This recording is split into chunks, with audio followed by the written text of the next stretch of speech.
College of Fine Arts has moved to Colorado Springs, leaving behind a 15-acre campus.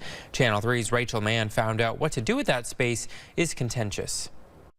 VCFA officials were before Montpelier's Development Review Board Monday night looking for approval on their campus unit development application. The application would allow conditional uses of the property like labs, housing, and restaurants to become permitted uses. This means if they wanted to repurpose any of the buildings, the zoning process would be shorter and not subjected to public hearings. Neighbors, students, and faculty have all expressed concerns with the college's move and potential changes in the area. We were given basically no notice and told, keep going. Jessie Keating is entering her second year as a student of the Vermont College of Fine Arts. She says the decision to move the college to Colorado Springs came as a surprise and with very little notice.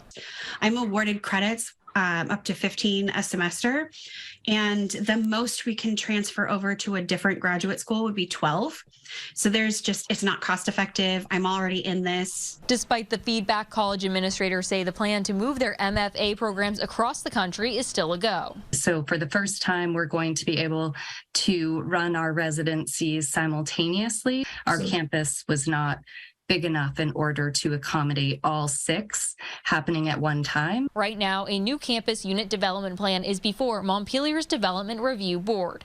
If approved, it would be easier for some of the buildings there to be repurposed for other uses like housing and medical offices. Meredith Crandall, the city zoning administrator, says even if the CUD does get approved, it doesn't guarantee those things will be placed there. It doesn't have to go to the Development Review Board. Doesn't have to go through a public hearing process.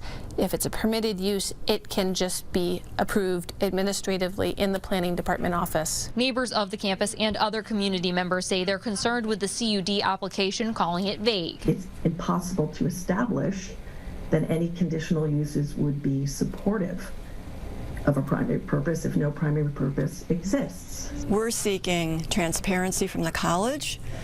We've had a couple of meetings with the college, and we'd like to continue meeting with them to talk about what the vision is, because right now there is not a clear vision. Others, like former faculty member Tavia Gilbert, are worried moving the school will take away its New England roots or lead to its closure. It's the only graduate college in the country that combines a range of arts beyond the visual arts. It's a jewel of a program, and it's being pulled out of Vermont without conversation. I think that many of us are concerned that the college as an entity isn't going to continue to exist, and that in 5 years, give or take, that College Hall will also be sold.